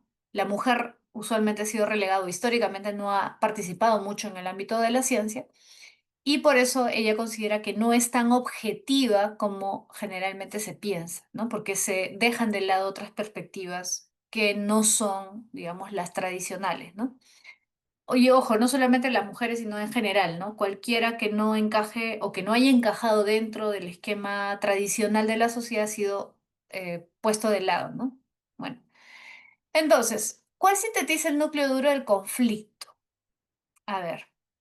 Vamos a analizar uno por uno, ¿ya? El progreso científico requiere anarquía metodológica temporal, pero luego debe normalizarse bajo paradigmas dominantes para evitar el relativismo absoluto. Requiere anarquía metodológica temporal. A ver, Feyerabend diría eso. Para no caer en el anarquismo, tenemos que plantear una anarquía metodológica por un momento, pero luego deben normalizarse bajo paradigmas dominantes. ¿Plantearía eso Feyerabend? No. Ahora, Kuhn, profesora, pero ahí es una mezcla, ¿no? Dice combinadas. ¿Kuhn diría eso? No, tampoco. Porque si bien es cierto que hay un paradigma dominante en cada época, ya, justamente Kuhn rechaza la idea de que hayan perspectivas absolutas. Cuando él dice los paradigmas son inconmensurables, lo que te está diciendo es cada paradigma te muestra su visión del mundo. No hay la visión del mundo, no existe la verdad en la ciencia. Cada paradigma te muestra su perspectiva, te habla un lenguaje distinto. Entonces, justamente por eso la filosofía de Kuhn se conoce como relativismo epistemológico. Y Harding menos te va a decir que deben haber paradigmas dominantes. Justamente lo que ella critica son los paradigmas dominantes, ¿no? Entonces la A no puede ser. La A no puede ser la clave. ¿Ya? La A no puede ser la clave.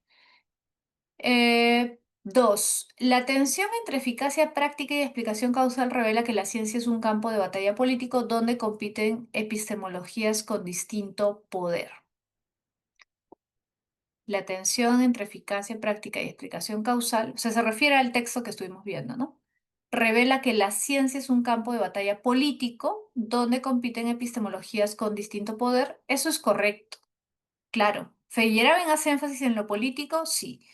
Kuhn no habla tanto del tema, ¿ya? Pero dentro de todo, efectivamente él diría que cada paradigma tiene su propia visión. Entonces hay una competencia, hay una batalla. La misma idea de revolución científica que usa Kuhn tiene esa connotación. Y Harding también. Harding justamente hace una crítica a la política que interviene en el ámbito científico, ¿no? Que hace que aparentemente, para muchos, ¿no? Que no haya subjetividad, que la ciencia sea objetiva, pero que en realidad eso no existe. No hay objetividad en la ciencia, ¿ya? No hay objetividad en la ciencia. Entonces, la clave es la B. Mira, vamos a confirmar los que vienen después. C. Toda innovación médica debe validarse primero en laboratorios certificados, pues los saberes tradicionales carecen de mecanismos de control. Ya, esto iría completamente en contra de lo que plantea Feyerabend, completamente en contra de lo que plantea Harding también. Los comités bioéticos deben imponer un marco universal que equilibre. Ya, esto también es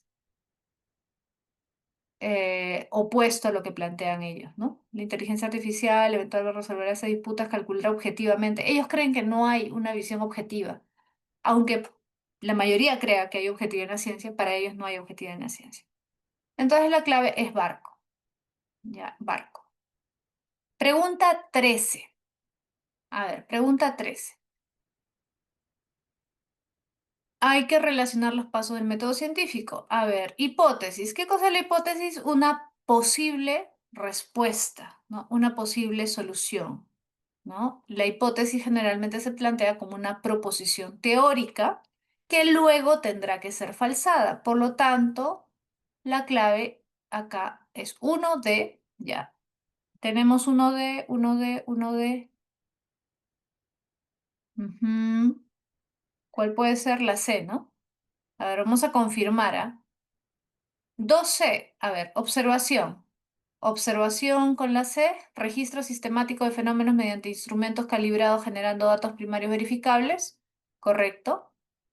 Ya. 3A, experimentación.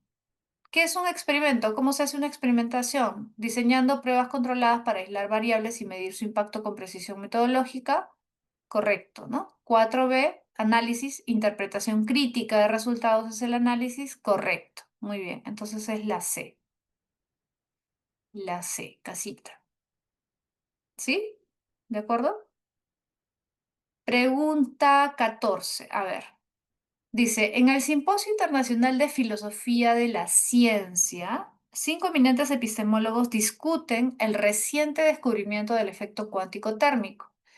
Los participantes defienden posturas encontradas. A ver, vamos a repasar acá. Carnap. A ver, ¿qué dice Carnap? Acuérdate, Círculo de Viena. El EQT solo será científico cuando reduzcamos sus ecuaciones a enunciados observacionales básicos. Es decir, a cosas que podamos ver y confirmar, ¿no? Sin protocolos de verificación intersubjetiva, es mera especulación. ¿Correcto o no? Hasta ahí, correcto, claro, eso es lo que plantea Carnap. ¿Qué plantea Feyerabend? Feyerabend dice hay que exigir métodos estándar, perdón, exigir métodos estándares censura intelectual. Correcto, o sea, un solo método, ¿no? ¿Es censura intelectual para Feyerabend? Sí. La historia muestra que el progreso viene de romper reglas. Probemos todas las teorías, incluso las más locas. ¿Eso plantea Feyerabend? Sí. Popper, ¿qué plantea? Debemos diseñar experimentos cruciales para falsar al menos 3 de estas teorías. Si protegemos todas las hipótesis, perdón, si protegemos todas con hipótesis ad hoc, la ciencia se convierte en dogma. Ujú. Kuhn, esto es ciencia revolucionaria en acción. Forzar un consenso ahora sería prematuro. Dejemos que los paradigmas compitan. Ahí está. Los paradigmas tienen que competir hasta que uno demuestre su superioridad heurística. Y Lakatos, ¿qué dice Lakatos? Evaluemos qué programa, no, o sea, qué teoría predice mejor las anomalías novedosas. Una teoría puede ser irracional hoy, pero progresiva mañana si ajusta su cinturón protector creativamente. ¿Ya? Muy bien. Entonces, a ver, vamos a la pregunta. Uno dice, la ciencia requiere unidad de lenguaje. ¿Ya? Traducir teorías a enunciados observacionales verificables para evitar metafísica. ¿Quién dice eso? ¿Quién dice que hay que traducir las teorías a enunciados verificables para evitar la metafísica? El Círculo de Viena, ¿sí o no? El Círculo de Viena es Carnap. ¿Dónde está Carnap? Acá está Carnap. Ya, vamos a verificar, a ver, la 2, Feyerabend. ¿Qué dice Feyerabend? 2, no hay reglas metodológicas fijas, la proliferación teórica incluso de ideas contradictorias acelera el descubrimiento. Esto dice Feyerabend, sí, eso dice Feyerabend. 3, Popper, el conocimiento avanza a refutar conjeturas, no al verificar teorías, correcto. ¿Sí? Correcto. ¿Ya? Kuhn, miren, nos sirve al menos para repasar. 4, Kuhn. Los paradigmas compiten hasta que uno logra resolver más enigmas. Correcto. La elección depende de valores epistemológicos compartidos. Correcto. 4 es Kuhn. Y 5, Lakatos. Los programas de investigación progresan si predicen, ahí está. Esos son los programas de investigación progresivos, ¿te acuerdas? Progresivos son los que predicen hechos nuevos. Los degenerativos son los que ya no predicen nada. Ahí está. Los degenerativos, por lo tanto, deben ser abandonados, sí, porque ya no predicen, ya no sirven. ¿Correcto? ¿Eso es lo que dice Lakatos? Sí. 14 es casa. Pregunta 15. A ver, hay que relacionar los siguientes conceptos sobre lenguaje, ciencia y poder. Uno, criterio de demarcación. A ver, criterio de demarcación. ¿Cuál sería? A, propuesta feminista que reconoce el conocimiento como parcial. No, no. B, sistema de enunciados que impone una versión de la verdad como universal, marginalizando otras formas de conocimiento. No. C, principio que distingue entre ciencia y pseudociencia, esta es, pues, ¿no? ¿En qué consiste el criterio de demarcación? En un principio que nos permita distinguir entre ciencia y pseudociencia. Uno, casita. Ya, si me dicen uno casita, es la A, pues la única que tiene uno casa es la A, ¿correcto? A ver, confirmamos 2D, inconmensurabilidad. ¿A qué llamamos inconmensurabilidad? Tesis sobre la incompatibilidad de paradigmas científicos rivales donde no hay lenguaje neutro para compararlos racionalmente. Correcto. 3E, constructivismo social. ¿Qué cosa es? ¿Cómo lo definimos? Como un enfoque que considera que el conocimiento científico como producto de negociaciones sociales, no como descubrimiento de hechos puramente objetivos. Discurso hegemónico, esto está recontra fácil, está al inicio, ¿no? No, no. Acá la B, sistema de enunciados que impone una versión. Eso es una hegemonía, ¿no?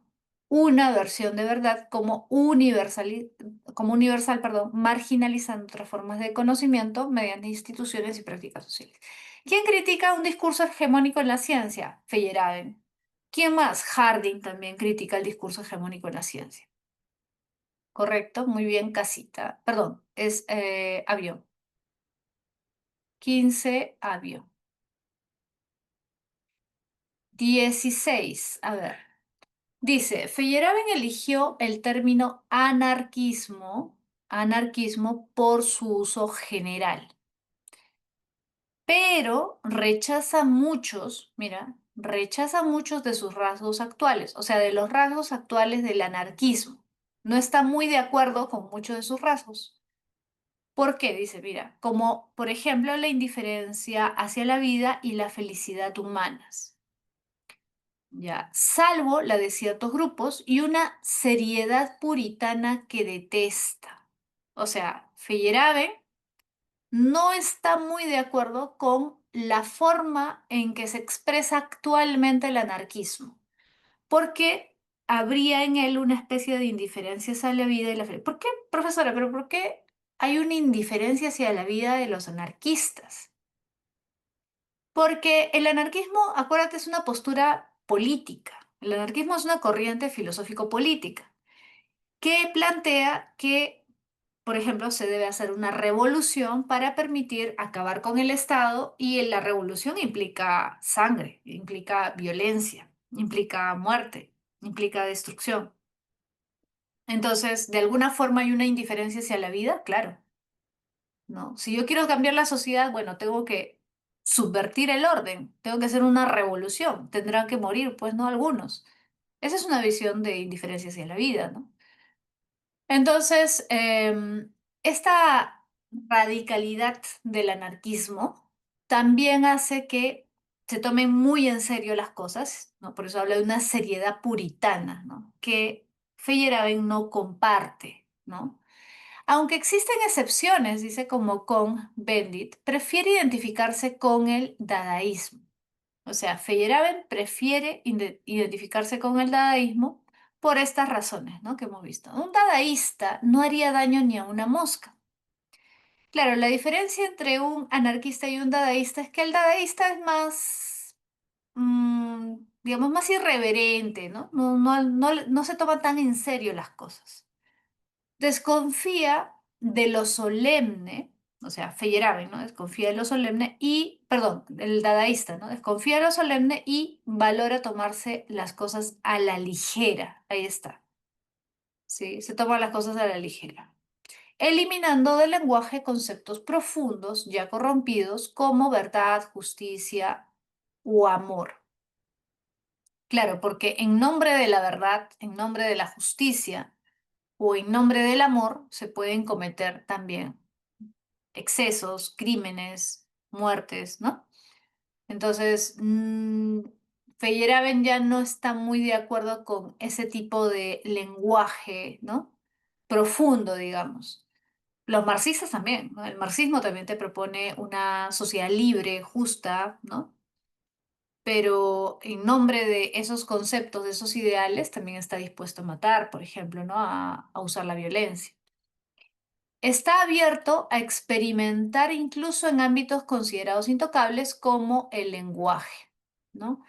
Espera ser recordado como un frívolo dadaísta, no como un anarquista serio. Eso es lo que dice Feyerabend, ¿no? Prefiere ser recordado como un frívolo dadaísta, no como un anarquista serio. Entonces, del texto se puede inferir que un dadaísta, podríamos inferir,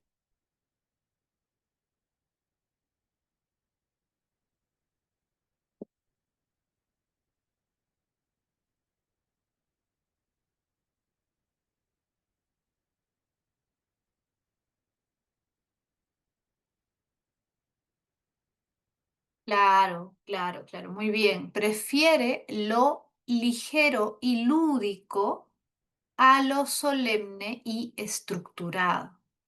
Claro, el problema con los anarquistas es que son demasiado serios, demasiado solemnes, ¿no? Él prefiere ser más lúdico, más irreverente, tomarse las cosas sin tanta seriedad, ¿no? De manera más ligera, correcto. Pregunta 17. Según el texto, el autor prefiere que se...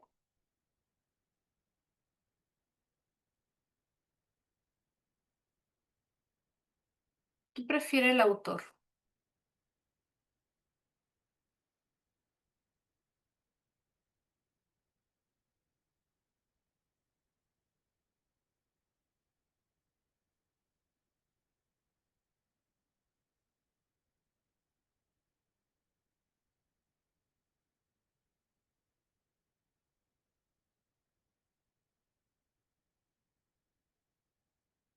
Avión, ¿no? Abejita, correcto, abejita, avión, que se lo identifica con una postura menos seria, pero más vital, correcto. Avioncito.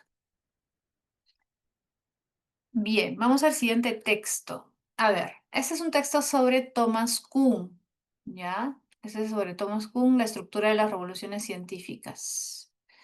Dice, ahora bien, ¿el pasaje de un paradigma a otro implica un progreso? Ya, ese es un tema bien interesante en Kuhn. Recuerda que Kuhn ha venido varias veces. Es uno de los autores caseritos de los exámenes de admisión. A ver, vamos a recordar. Pasar de un paradigma a otro.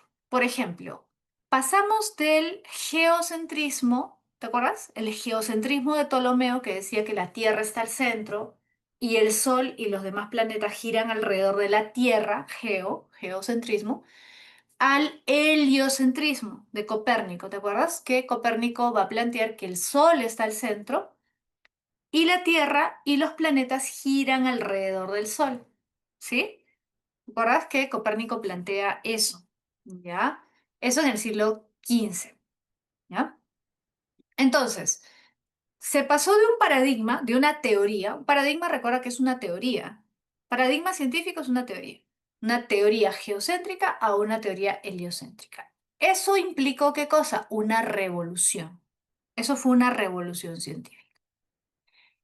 ¿Esa revolución significa progreso? En apariencia, todos diríamos que sí, pero Kuhn no. Kuhn va a decir que el hecho de pasar de un paradigma a otro no necesariamente implica un progreso.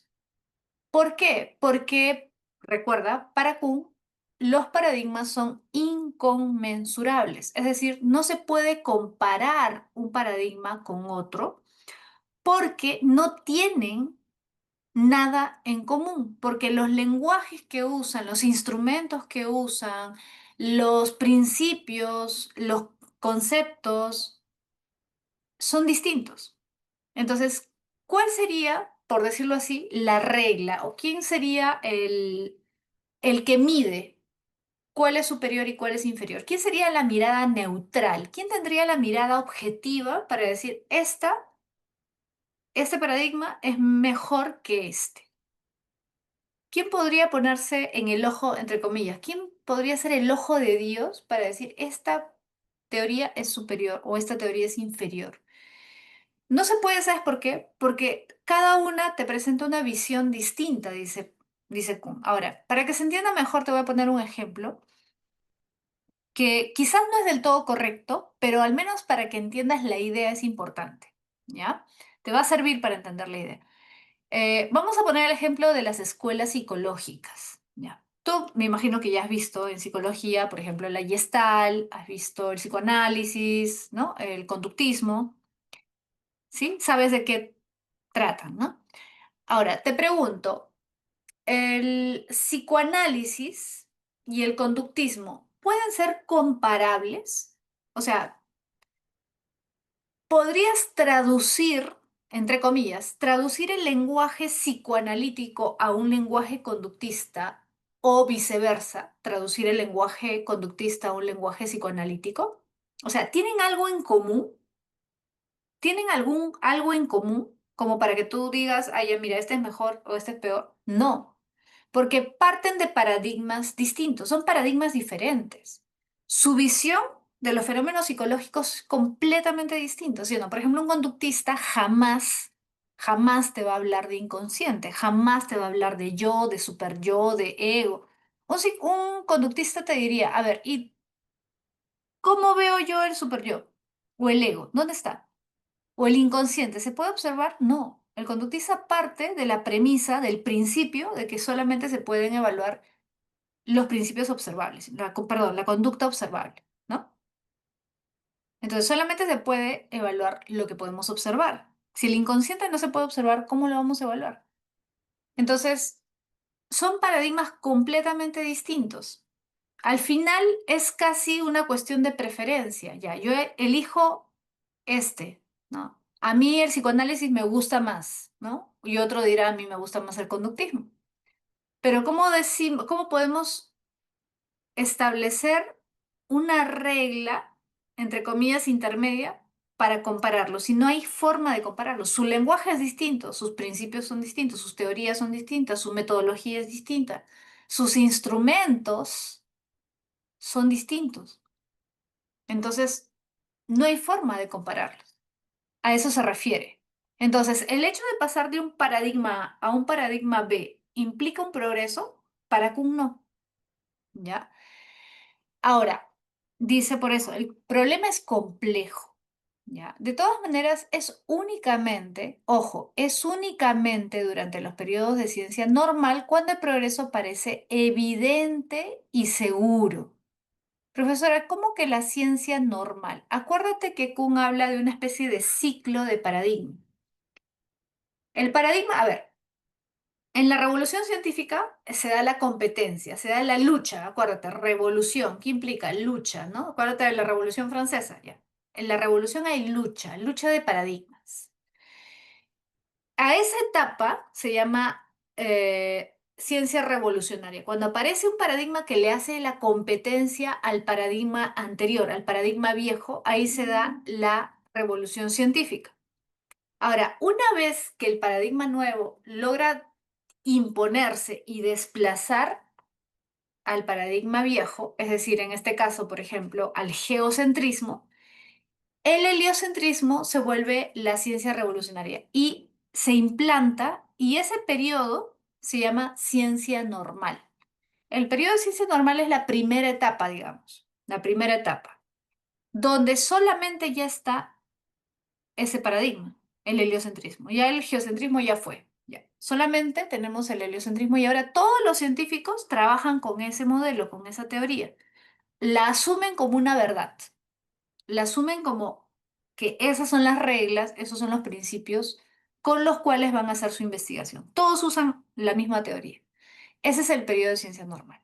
En ese periodo, ya, puede hablarse hasta cierto punto de progreso, sí, porque dentro de ese lapso de tiempo se va a usar la teoría para explicar una serie de fenómenos. Entonces, como esa teoría va a permitir explicar distintos fenómenos, conforme vaya explicando más y más fenómenos, podemos decir que hay un progreso, ¿ya? Porque la teoría puede durar 100, 200, 300 años. Es evidente que durante ese tiempo la teoría va a permitir predecir una serie de fenómenos o explicar una serie de fenómenos. Entonces, en ese lapso se puede hablar de ciencia, perdón, de progreso científico.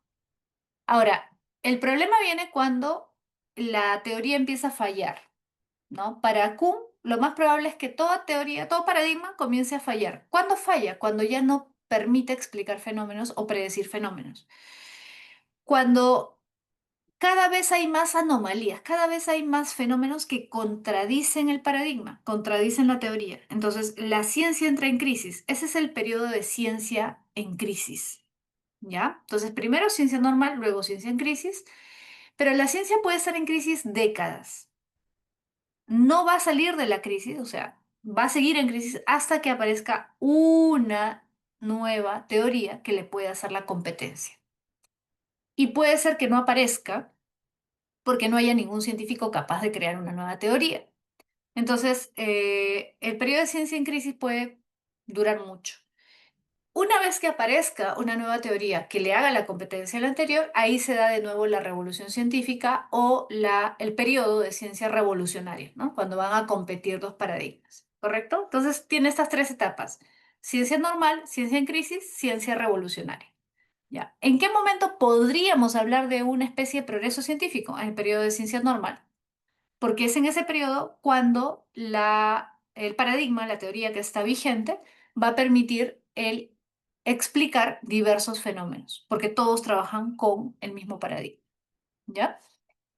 En cambio, dice, durante los periodos de revolución, cuando las doctrinas fundamentales de un ámbito se hallan todavía en discusión, claro, ahí está dándose la pelea entre paradigmas, con frecuencia se exponen dudas sobre la posibilidad de que continúe el progreso si se adopta uno u otro de los paradigmas que se enfrentan. Mira, no se puede hablar de progreso en plena revolución. Cuando se están dando la competencia entre paradigmas, ahí no hay progreso.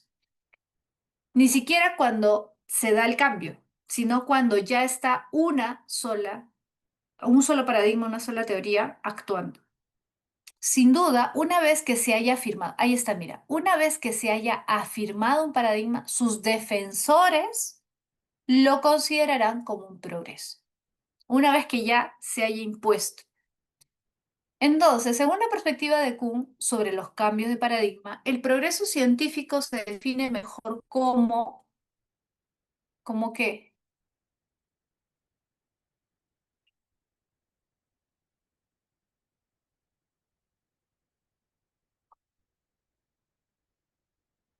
la A, la D,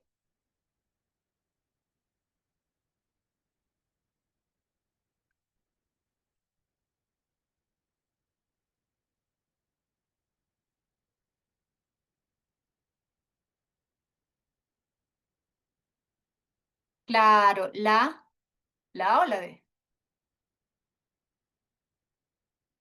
Proceso acumulativo, no, recuerda que Kuhn critica la acumulación. No hay acumulación, es la D, una transición disputada donde el progreso depende del paradigma que se impone. Hay progreso a partir del paradigma nuevo, del paradigma que se ha impuesto, que ha ganado la pelea. Ahí es cuando comienza el progreso, ¿correcto? ¿Sí? ¿Correcto? Recuerda que Kuhn es crítico de la idea de acumulación, ¿ya? No puede ser la A. Él critica la idea de acumulación, ¿ya? Pregunta 19. Respecto al concepto de progreso científico, según Kuhn, considera las siguientes afirmaciones. Uno, el progreso es más claro cuando los principios fundamentales están en debate. Hay progreso cuando los principios están en discusión, cuando hay debate, pelea, lucha de paradigmas. ¿Hay progreso? Ahí no. Falso. Eso es falso. Dos, al afirmarse un nuevo paradigma, sus partidarios lo ven como un avance. ¿Los partidarios del nuevo paradigma ven eso como un avance? Sí, claro, claro, lo ven como un avance. Correcto, es la 2. La 2 es correcta. 3. No puede haber evaluación neutral entre paradigmas rivales. ¿Puede haber una evaluación neutral?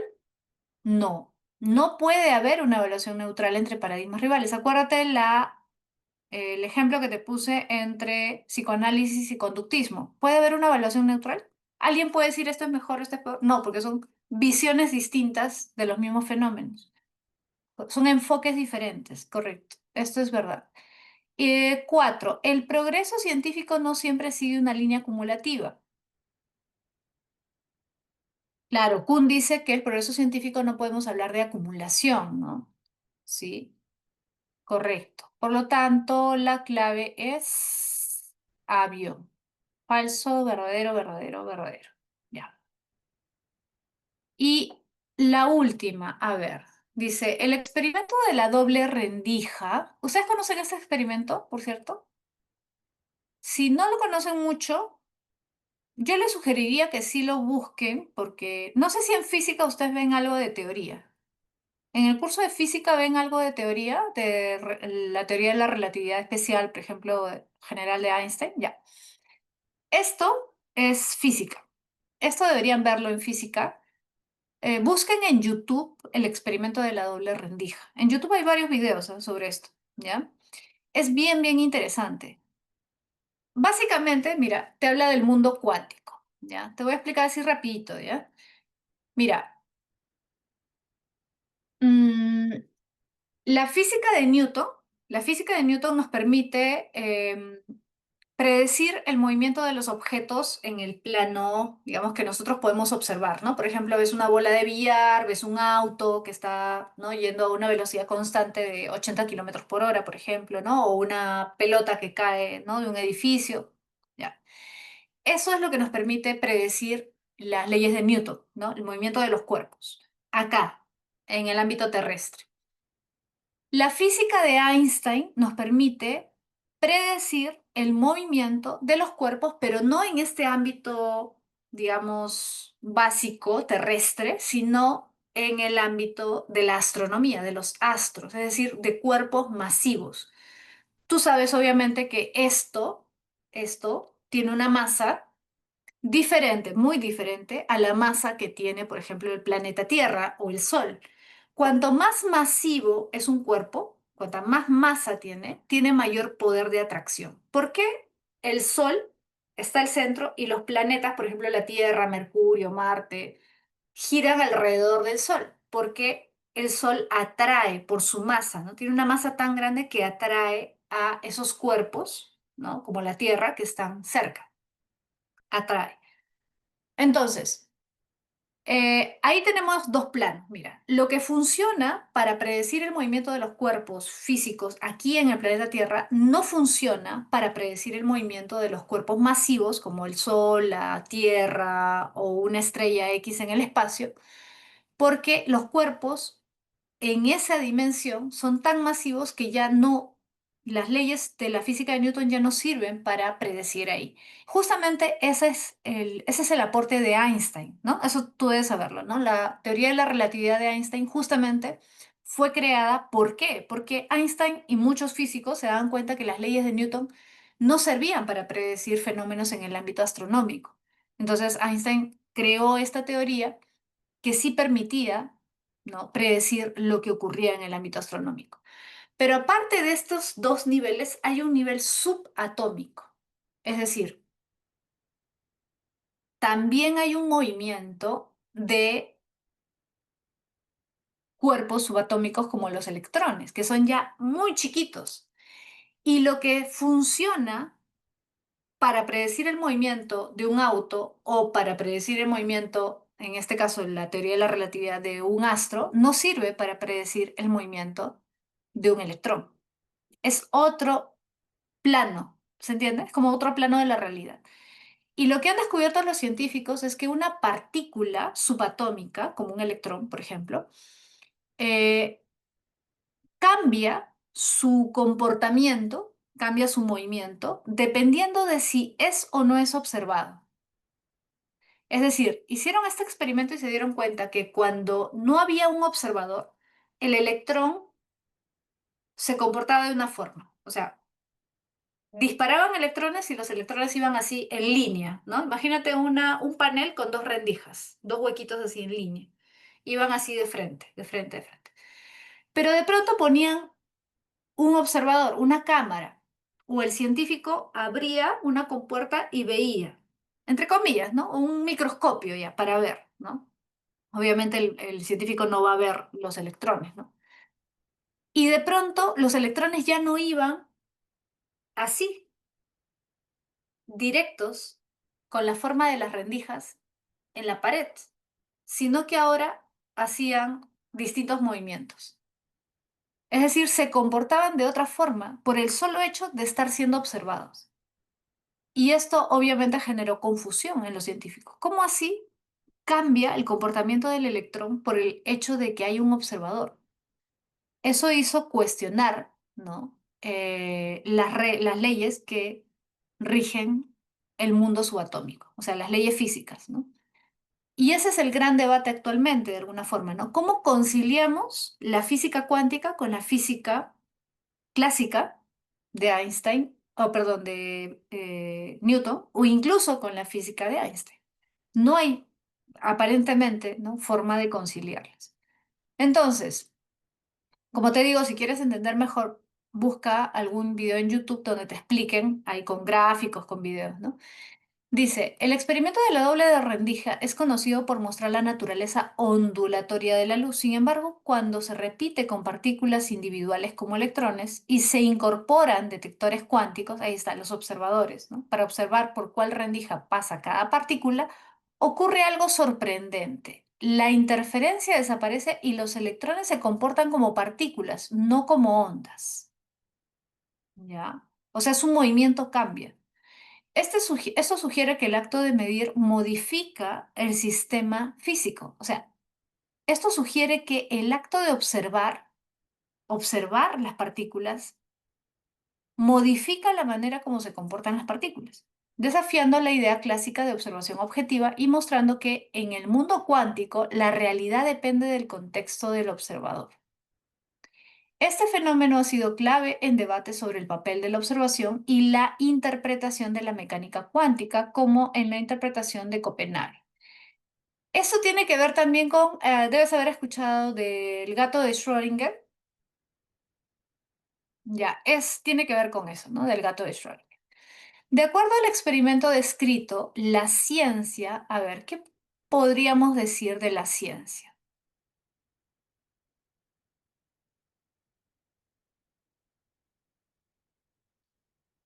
Claro, la A construye, muy bien, abejita, construye explicaciones que pueden modificarse al incorporar nuevos datos. Correcto. Lo que se explicaba de una forma, ahora ya no se puede explicar de la misma forma, se tienen que construir nuevas explicaciones. Exacto. Muy bien. Muy bien, chicos. Ok, entonces terminamos. Si nos quedamos acá. Y la próxima semana ya nos volvemos a ver con nuestro siguiente repaso, que ya es el 4. Ya terminamos todos los temas y de ahí vienen ya los repasos generales. ¿Sí, chicos? Ya nos estamos viendo. Cuídense mucho. Que tengan una bonita semana. Nos vemos. Cuídense.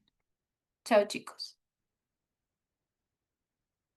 Gracias, chicos. Nos